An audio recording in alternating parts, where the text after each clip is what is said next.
पिछले कुछ वर्षों से भारतीय जनता पार्टी व इनके सहयोगी दल केंद्र एवं काफी राज्यों की भी सत्ता में काबिज हो गए हैं, लेकिन इनकी भी ज्यादातर रही जातिवादी, पूंजीवादी, संकीर्ण, सांप्रदायिक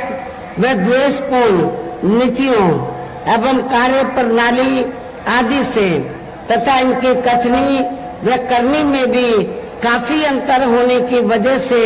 अब ऐसा लगता है कि इस बार ये पार्टी भी यानी कि भारतीय जनता पार्टी भी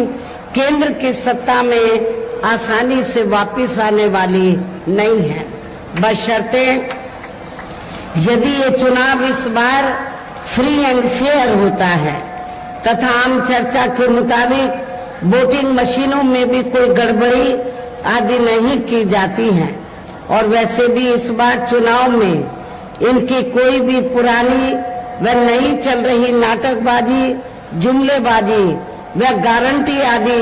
काम में आने वाली नहीं है।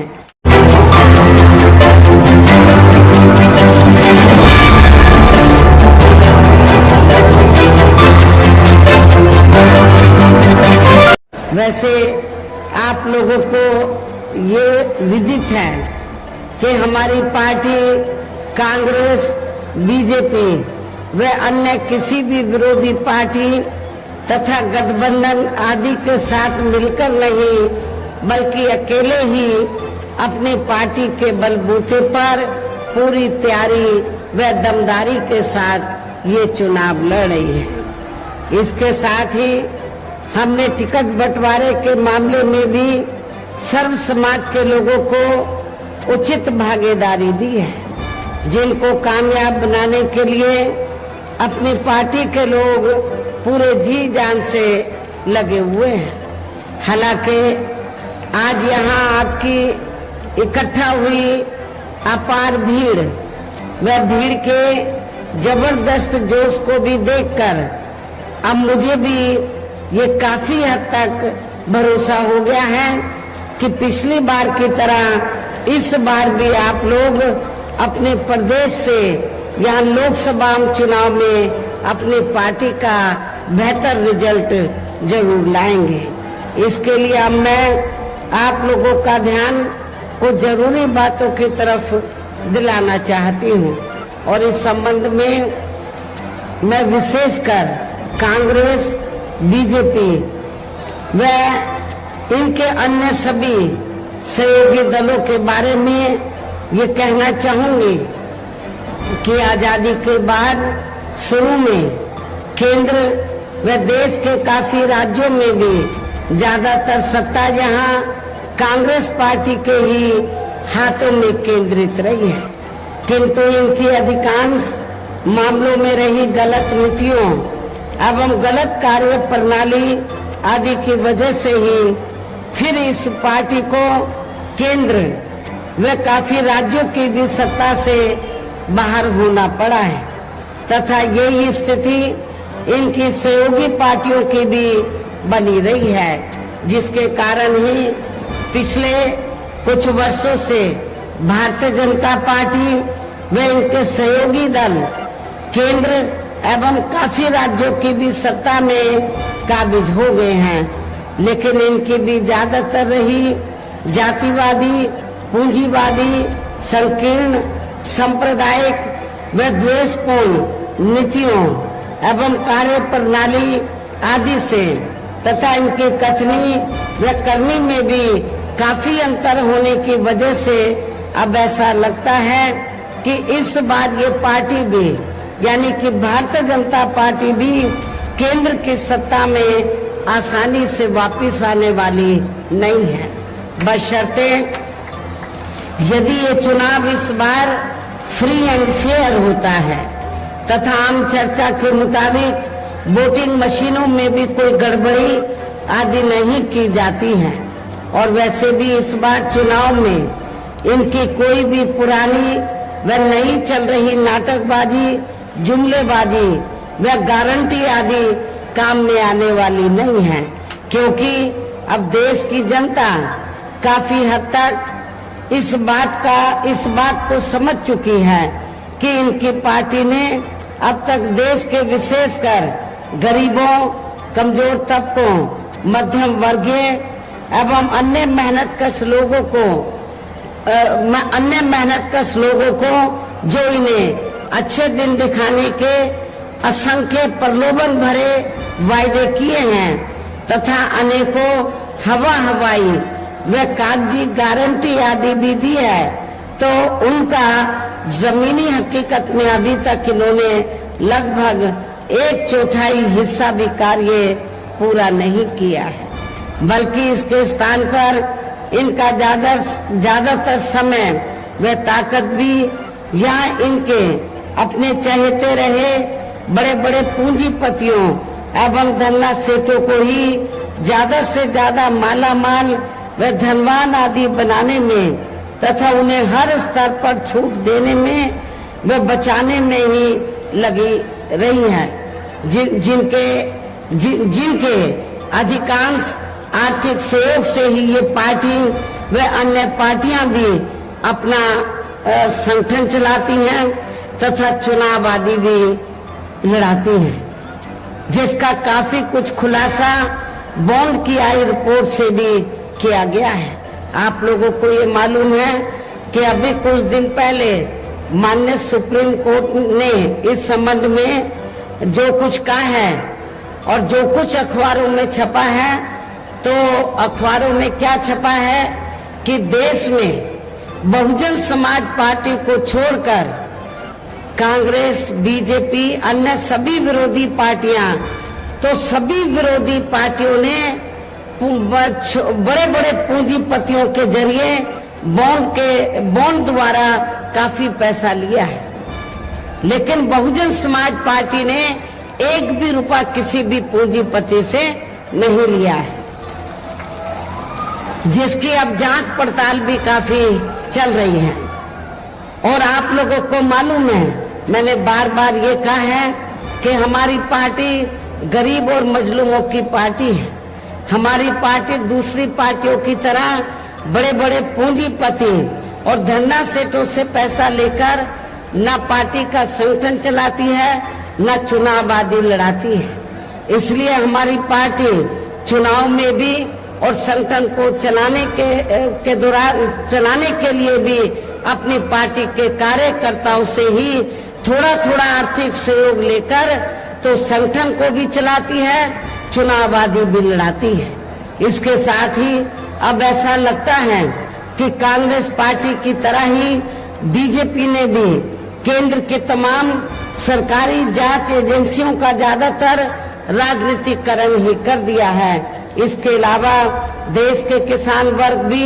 वर्तमान बीजेपी की सरकार में शुरू से ही अपनी विभिन्न समस्याओं को लेकर काफी ज्यादा दुखी व परेशान रहे हैं और अभी भी है, जबकि यूपी में 4 बार हमारी पार्टी की रही सरकार ने इनके हितों का भी हर स्तर पर विशेष ध्यान रखा है। इतना ही नहीं बल्कि केंद्र में पूर्व की रही कांग्रेसी सरकार की तरह ही वर्तमान भाजपा सरकार में भी इनकी जातिवादी, हीन, सांप्रदायिक एवं पूंजीवादी सोच व नीतियों के चलते ही पूरे देश में सर्व समाज में से खासकर गरीबों, दलितों, आदिवासियों, पिछड़े वर्गों, मुस्लिम एवं अन्य धार्मिक अल्पसंख्यक समाज के लोगों का भी पूर्ण रूप से विकास व उत्थान आदि नहीं हो सका है। और इस संदर्भ में वैसे आप लोगों को ये मालूम है कि पूरे देश में यहाँ दलितों, आदिवासियों एवं अन्य पिछड़े वर्गों का सरकारी नौकरियों में वर्षों से अधूरा पड़ा आरक्षण का कोटा भी अभी तक पूरा नहीं भरा गया है। विशेषकर SC व ST वर्गों के सरकारी कर्मचारियों का पदोन्नति में आरक्षण भी अब काफी हद तक प्रभावहीन ही बना दिया गया है। और इस मामले में आप लोगों को ये मालूम है कि जब उत्तर प्रदेश में समाजवादी पार्टी की सरकार थी, तो समाजवादी पार्टी की सरकार ने इन वर्गों के सरकारी कर्मचारियों का पदोन्नति में आरक्षण बिल्कुल खत्म कर दिया था। साथ ही केंद्र व राज्यों में भी विरोधी पार्टियों की रही सरकारों में इन सभी वर्गों को प्राइवेट सेक्टर में आरक्षण दिए जाने की व्यवस्था किए बिना ही इनकी सरकारों के ज्यादातर सरकारी कार्य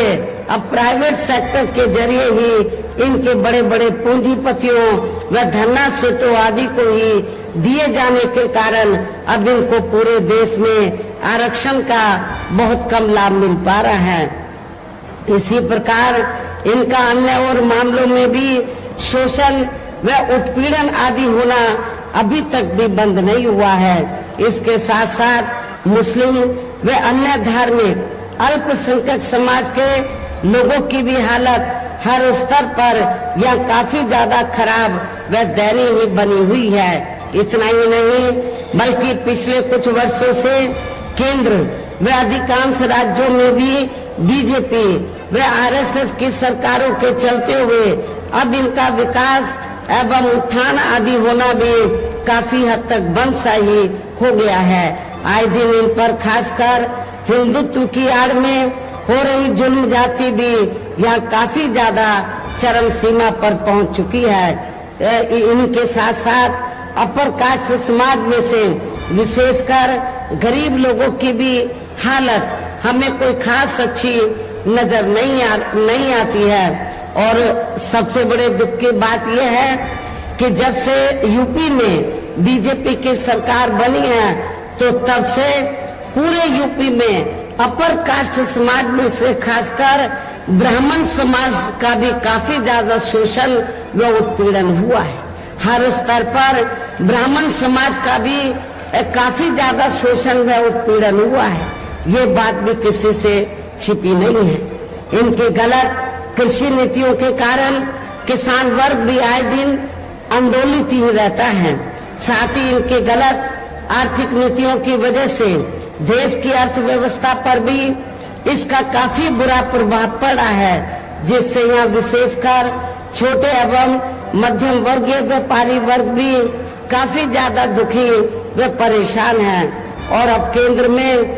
पूर्व की रही सरकारों की तरह ही वर्तमान भाजपा सरकार में भी यहाँ पूरे देश में गरीबी, बेरोजगारी एवं महंगाई आदि भी लगातार काफी ज्यादा बढ़ रही है। देश में हर स्तर पर फैला भ्रष्टाचार भी अभी तक खत्म नहीं हुआ है। साथ ही अपने देश की सीमाएं भी अभी तक पूरे तौर से सुरक्षित नहीं है। ये भी बड़े चिंता की बात है। ऐसे में अब आप लोगों को देश में हो रहे लोकसभा चुनाव में कांग्रेस, बीजेपी व इनकी सहयोगी पार्टियों को भी केंद्र की सत्ता में आने से जरूर रोकना है। जिनकी गलत नीतियों व गलत कार्य प्रणाली आदि को आप लोग काफी हद तक आजमा भी चुके हैं। ऐसी स्थिति में अब ये विरोधी पार्टियां इस चुनाव में भी किस्म किस्म के साम, दाम, दंड भेद आदि अनेकों हथकंडे इस्तेमाल करके केंद्र की सत्ता में आने की पूरी कोशिश में लगे हैं, जिनसे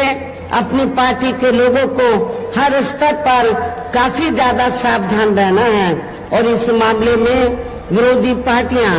अपने अपने पक्ष में हवा बनाने के लिए खासकर मीडिया, ओपिनियन पोल व सर्वे आदि का जो बड़े पैमाने पर इस्तेमाल कर रही हैं, तो उससे भी अपनी पार्टी के लोगों को बिल्कुल भी गुमराह नहीं होना है। इसके साथ ही विरोधी पार्टियों के विभिन्न रूपों में जारी किए गए इनके हवाई व प्रलोभन भरे चुनावी घोषणा पत्रों एवं वायदों आदि के बहकावे में भी अपनी पार्टी के लोगों को कतई भी नहीं आना है। जिन्हें ये पार्टियां चुनाव खत्म होने के बाद ज्यादातर अमल में नहीं लाती हैं और अब जिन पर से देश की जनता का अधिकांश विश्वास ही उठ गया है। यही खास वजह है कि हमारी पार्टी किसी भी चुनाव में अपनी पार्टी का कोई भी चुनावी घोषणा पत्र आदि जारी नहीं करती है। वैसे भी हमारी पार्टी किसी भी मामले में कहने में बहुत कम बल्कि कार्य करके दिखाने में ही ज्यादा विश्वास रखती है। और इस बात का सबसे बड़ा सबूत ये है कि उत्तर प्रदेश में 4 बार हमारी पार्टी के नेतृत्व में रही सरकार ने चुनाव में अपनी पार्टी के बिना कोई जारी किए गए चुनावी घोषणा पत्र के ही प्रदेश व आम जनहित में काफी कुछ ऐतिहासिक कार्य करके दिखाए हैं, जिनकी अब देश में अधिकांश पार्टियों की सरकारें काफी नकल भी कर रही हैं। जबकि इस मामले में हमारी पार्टी का ये कहना है कि यदि इन पार्टियों के स्थान पर केंद्र में हमें अपनी पार्टी की सरकार बनाने का मौका मिलता है तो तब फिर हमारी पार्टी की बनी सरकार केंद्र में या अब तक की रही सभी विरोधी पार्टियों की सरकारों की तरह केवल हवाई व कागजी कार्य आदि नहीं करेगी, बल्कि उत्तर प्रदेश की तरह ही जमीनी हकीकत में ठोस कार्य करके दिखाएगी। और इस संदर्भ में खासकर मैं ये कहना चाहूंगी, केंद्र द्वारा देश में पिछले कुछ समय से अति गरीब परिवारों को अस्थायी तौर पर फ्री में जो थोड़ी सी खाद्य सामग्री या राशन आदि दी जा रही है, तो उससे इनका स्थायी तौर पर भला होने वाला नहीं है। और मुझे ये भी जानकारी मिली है कि पिछले कुछ समय से भारतीय जनता पार्टी की सरकार ने, केंद्र की सरकार ने पिछले कुछ समय से जो गरीब लोगों को अस्थायी तौर पर जो फ्री में थोड़ा राशन दिया है, तो चुनाव के दौरान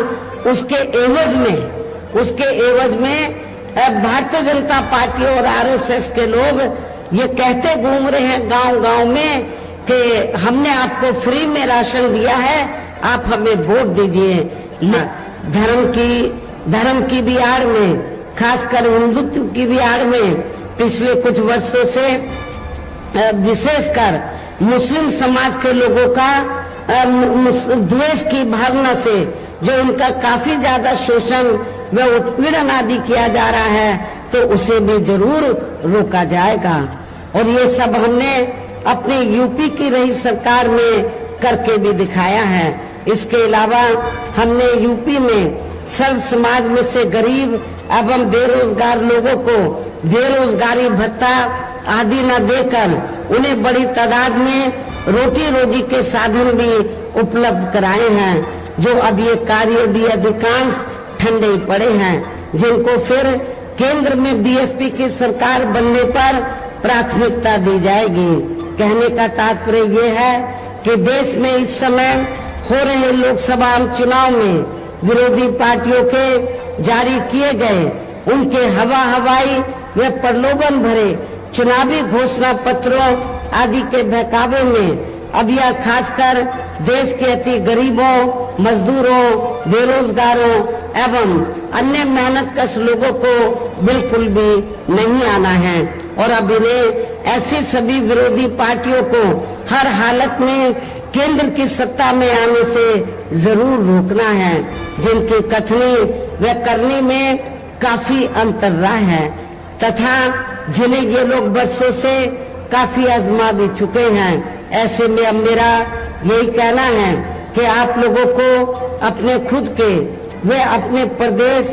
व क्षेत्र एवं देश के भी हित में अपने वोटों को या कांग्रेस, बीजेपी व अन्य सभी विरोधी पार्टियों को न देकर केवल अपनी एकमात्र हितैषी पार्टी बहुजन समाज पार्टी को ही देना है। जो ये पार्टी उत्तर प्रदेश की तरह ही केंद्र में भी अपनी पार्टी की सरकार बनने पर फिर पूरे देश में जहां अपनी पार्टी की सर्वजन हिताय व सर्वजन सुखाय की नीतियों पर आधारित सरकार चलाएगी। इसके साथ साथ केंद्र से जुड़ी आपके क्षेत्र की जो भी यहाँ स्थानीय समस्याएं होंगी तो उन्हें भी फिर जरूर दूर करने का हर संभव पूरा प्रयास किया जाएगा। साथ ही यहाँ गरीबों, मजदूरों, बेरोजगारों, कर्मचारियों, किसानों, छोटे व्यापारियों एवं अन्य मेहनतकश लोगों के हितों का भी विशेष ध्यान रखा जाएगा। सर्व समाज में से खासकर दलितों, आदिवासियों, पिछड़े वर्गों, गरीबों, मुस्लिम व अन्य धार्मिक अल्पसंख्यक समाज के लोगों के विकास व उत्थान के साथ साथ हर स्तर पर इनकी सुरक्षा आदि के लिए भी सख्त कदम उठाए जाएंगे और तभी फिर यहाँ वास्तव में अपने देश के महान संतों, गुरुओं व महापुरुषों में भी विशेषकर महात्मा ज्योतिराव फूले, श्री छत्रपति शाहू जी महाराज, श्री नारायण गुरु, बाबा साहब डॉक्टर भीमराव अंबेडकर एवं मान्यवर श्री कांशीराम जी आदि का अधूरा राज सपना जरूर साकार हो सकता है, जिनको यूपी में हमारी पार्टी की रही सरकार द्वारा हर स्तर पर पूरा आदर सम्मान दिया गया है। इन्हीं खास बातों के साथ ही अब मेरा देश व आपके स्टेट के भी हित में यही कहना है कि हमारी पार्टी ने यहाँ आपके क्षेत्र में जिनको भी लोकसभा के लिए चुनाव के मैदान में उतारा है, जो आपके सामने यहाँ मंच पर भी मौजूद हैं, तो उन्हें आपको जरूर कामयाब बनाना है, जिसके लिए यहाँ पार्टी के सभी स्तर के छोटे बड़े पदाधिकारी एवं कार्यकर्ता गण आदि पूरे जी जान से लगे हैं। और अब अंत में मेरा यही कहना है कि आप लोगों को वोट पड़ने वाले दिन यहाँ बीएसपी के अपने सभी